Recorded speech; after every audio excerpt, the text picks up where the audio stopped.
নওগাঁয় শুরু হচ্ছে 7 দিনব্যাপী প্রাণী সম্পদ মেলা। মেলায় সাধারণ কৃষক, খামারি এবং বিভিন্ন জায়গা থেকে তাদের যে উৎপাদিত পশু প্রাণী নিয়ে এসে এই মেলায় তুলে ধরেছেন এবং পুরো মেলা চত্বর এই মুহূর্তে একটি জমজমাট এবং সকাল থেকে বিভিন্ন স্টলে ভিড় জমাতে থাকেন দর্শনার্থীরা। নানা পশু পাখি, দুগ্ধজাত খাবার এবং পোলট্রি শিল্পের আধুনিক উদ্যোগে একসাথে প্রদর্শিত হয় মেলাটি পরিণত হয়েছে এক ধরনের উৎসবে। মেলায় ছাগল, ভেড়া, খরগোশ থেকে শুরু করে দেশি মুরগি, হাঁস, টার্কি সহ বাহারি জাতের পাখির স্টল আকর্ষণের কেন্দ্রবিন্দু ছিল। উন্নত জাতের ছাগল দেখতে অনেকেই ভিড় করছেন। যে ছাগলটি ওজন একটি ছাগলের প্রায় 65 থেকে 70 কেজি।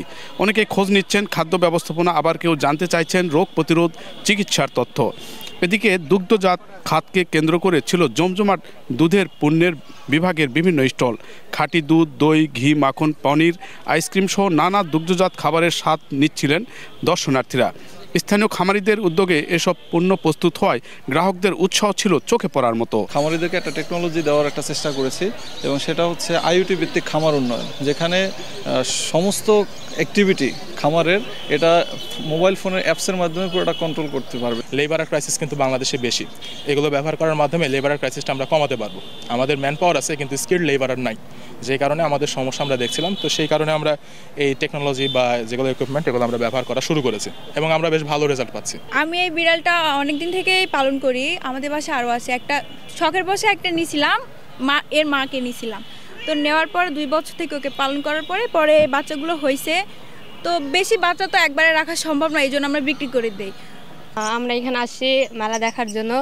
এখানে বিভিন্ন রঙের পাখি আছে এবং এই পাখিগুলো বিভিন্ন পাখি আছে, যেমন বাজিগার। আমাদের পার্শ্ববর্তী দেশগুলোতে ওরা কিন্তু এক্সপোর্ট করে। এই পাখিটা উৎপাদন হচ্ছে এবং এটা হিউজ অ্যামাউন্ট এক্সপোর্ট হচ্ছে, সেখান থেকে বৈদেশিক মুদ্রা আয় হচ্ছে। তো আমাদের এখানে সেই সুযোগটা এখন পর্যন্ত তৈরি হয় নাই। আমাদের ইম্পোর্ট হচ্ছে, আমরা কিন্তু ডলার বাই করে বাইরে থেকে নিয়ে আসতেছি, কিন্তু আমরা পাঠাতে পারতেছি না নীতিমালার অভাবে। পাশাপাশি পোলট্রি, পশুখাদ্য, ভেটেরিনারি ওষুধ, কৃত্রিম প্রজনন প্রযুক্তি, গবাদি পশুর পরিচর্যা এবং আধুনিক খামার ব্যবস্থাপনার পরামর্শ ছিল মেলায়। নতুন উদ্যোক্তাদের জন্য ছিল প্রশিক্ষণ সেশন, যেখানে স্বল্প পুঁজিতে খামার গড়ে তোলার কৌশল তুলে ধরা হয়। আয়োজকরা বলছেন, কৃষি ও প্রাণী সম্পদ খাতকে এগিয়ে নিতে উৎপাদন বৃদ্ধি ও উদ্যোক্তা সৃষ্টি এই মেলার মূল উদ্দেশ্য। মূলত হচ্ছে যে মানুষের জন্য নিরাপদ প্রাণীজ আমিষ নিশ্চিতকরণ, এটা একটা লক্ষ্য। যারা বিভিন্ন ধরনের খামারি আছে তারা বিভিন্ন ধরনের পণ্য তারা উৎপাদন করে। এই পণ্যগুলো যারা সঠিকভাবে নিরাপদভাবে উৎপাদন করতে পারে, পাশাপাশি এই পণ্যগুলোর বাজারজাত আমরা নিশ্চিত করতে পারি। পাশাপাশি যারা খামারি, এর সাথে যারা উদ্যোক্তা আছে এবং যারা এই শিল্পের সাথে, ডেইরি শিল্প, পোলট্রি শিল্পের সাথে যারা জড়িত আছে, তাদের ভাগ্যের চাকার উন্নয়ন, পাশাপাশি কর্মসংস্থান সৃষ্টি, বেকারত্ব দূরীকরণ, নারীর ক্ষমতায়ন এবং দারিদ্র্য দূরীকরণে একটা বিশাল ভূমিকা প্রাণী সম্পদ রাখে। এই ভূমিকাগুলোকে বা এই যে কাজগুলোকে এগুলোকে আরও এনহ্যান্স করার জন্যই আজকের এই প্রাণী সম্পদ সপ্তাহ এবং প্রাণী সম্পদ প্রদর্শন।